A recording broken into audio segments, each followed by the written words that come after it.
is Motor News with me, Katie Neiman and Chris Watts. The new Audi A6 range makes its international debut this week, underpinning enhancements to visual appeal, refinement, convenience, electronics and equipment, with improvements in fuel economy and emissions control averaging 12% courtesy of new or updated engines. The 580 PS RS6 saloon ushers in the new A6 range. Its V10 bi-turbo power has until now only been available in conjunction with an Avant Estate body shell in the 580 PS RS6 Avant. But to coincide with the launch of the new A6 range, this astonishing 10-cylinder powerhouse can now be enjoyed in both body styles. At the heart of the RS flagship is a 5-litre version of the exceptionally compact, naturally aspirated 5.2-litre V10 FSI petrol engine powering the S6 Quattro.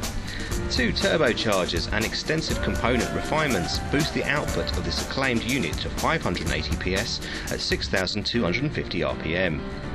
As a result, the RS6 Quattro with optimised 6-speed Tiptronic automatic transmission can blast to 62 mph from rest in 4.5 seconds and continue until its electronic governor cuts in either 155 or 175 mph, depending on whether or not its owner chooses the extra cost de-restriction package.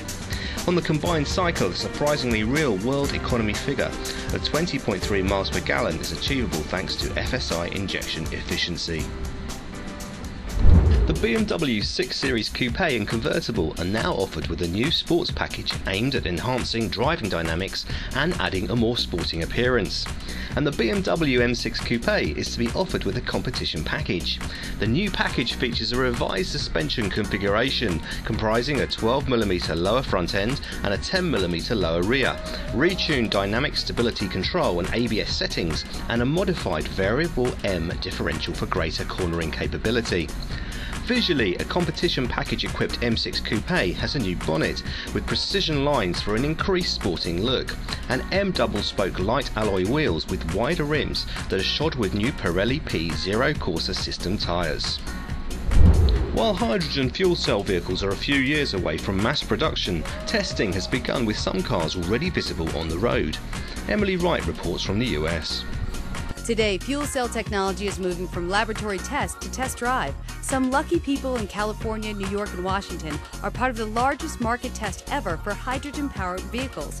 Chevrolet is loaning more than 100 Equinox fuel cell electric vehicles as part of a campaign called Project Driveway. The Lee family is among them. Everyone who I speak to about the car and show the car to, they love the way it drives, they love the way it sounds, they love the idea of removing ourselves from the oil market. Hydrogen fuel cells are electric energy sources that one day can power everything from cell phones to large buildings. For your vehicle, they provide zero-emission power and they use no oil. Hydrogen-fueled vehicles are a few years down the road, but there's also been a lot of progress there.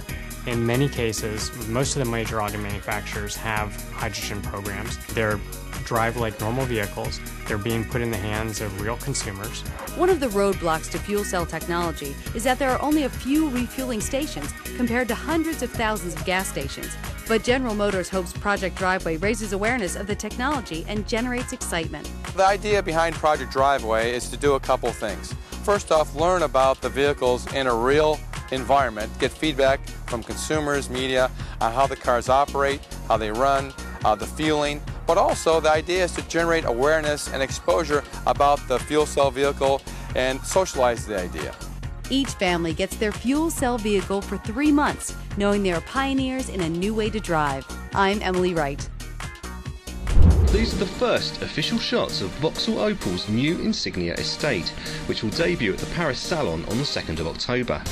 Known as the Sports Tourer, it will be available in the second quarter of 2009 and will feature 2 new engines, a more powerful turbo diesel and a smaller capacity turbocharged petrol unit, in addition to the 5 power plants available in the saloon and hatchback models. An EcoFlex Sports Tourer with competitively low emissions and fuel consumption will also be available in the near future. Mark Adams, Vice President of GM Europe Design, described the Sports Tourer's design as athletic, powerful and elegant. However, says Mark, this is a standalone model and not simply an estate version of the saloon. All the bodywork aft of the B-pillars is unique, with the rear wraparound tailgate pulled deep into its flanks and accentuated with large fully integrated tail lights. The Sports Tourer will be available with front and all-wheel drive as well as Vauxhall's Flex Ride system and benefits from the high levels of technology showcased at Insignia's launch. The once familiar sight of a red and white striped booth is in danger of disappearing from British beaches, with 1 in 3 children saying they've never experienced a Punch Judy show. In an effort to save the show, Chevrolet has created the world's first in-car Punch Judy theatre. The custom-made booth fits onto the side of a Chevrolet Captiva, allowing Punch Judy professors to perform from the back seat of the car. The free mobile show will tour up and down the country this summer, bringing the fun of old-fashioned entertainment to a new generation of beachgoers. And as Punch would say it, See you next time for all the latest motor news.